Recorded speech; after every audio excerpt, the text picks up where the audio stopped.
Capítulo 7. Eliseu respondeu: Ouçam a palavra do Senhor.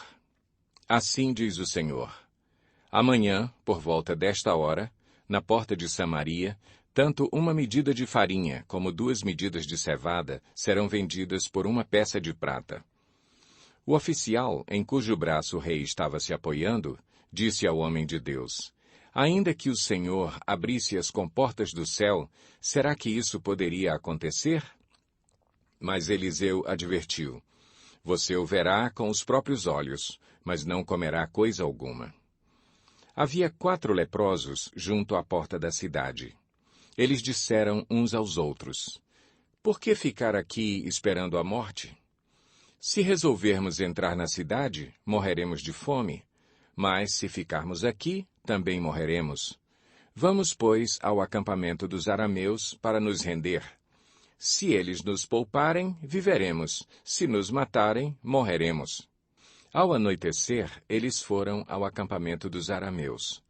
Quando chegaram às imediações do acampamento, viram que não havia ninguém ali, pois o Senhor tinha feito os arameus ouvirem o ruído de um grande exército com cavalos e carros de guerra, de modo que disseram uns aos outros: Ouçam, o rei de Israel contratou os reis dos hititas e dos egípcios para nos atacarem. Então, para salvar sua vida, fugiram ao anoitecer, abandonando tendas, cavalos e jumentos, deixando o acampamento como estava.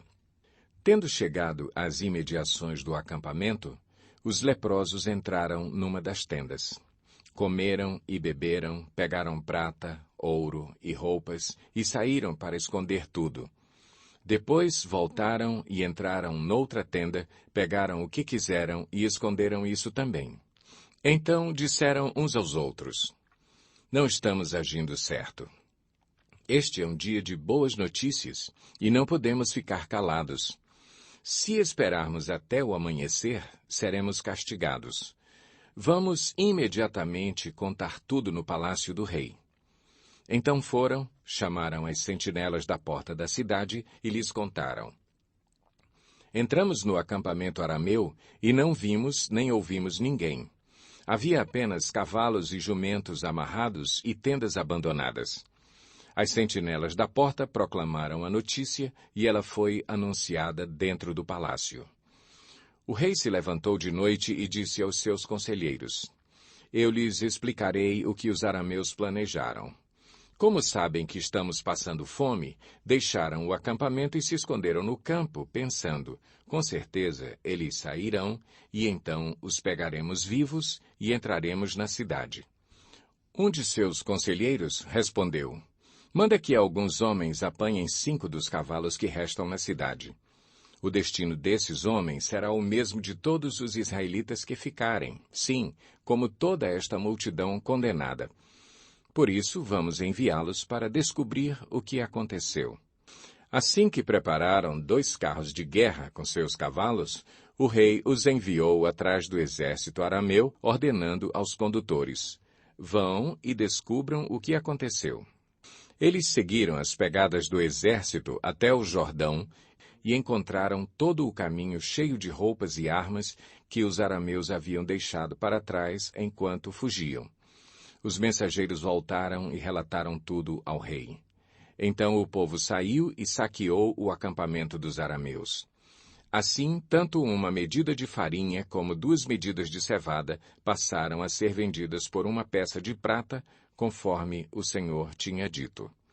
Ora, o rei havia posto o oficial, em cujo braço tinha se apoiado, como encarregado da porta da cidade. Mas, quando o povo saiu, atropelou-o junto à porta, e ele morreu, conforme o homem de Deus havia predito quando o rei foi à sua casa. Aconteceu conforme o homem de Deus dissera ao rei. Amanhã, por volta desta hora, na porta de Samaria, tanto uma medida de farinha como 2 medidas de cevada serão vendidas por uma peça de prata. O oficial tinha contestado o homem de Deus, perguntando: Ainda que o Senhor abrisse as comportas do céu, será que isso poderia acontecer? O homem de Deus havia respondido: Você verá com os próprios olhos, mas não comerá coisa alguma. E foi exatamente isso que lhe aconteceu, pois o povo o pisoteou junto à porta da cidade e ele morreu.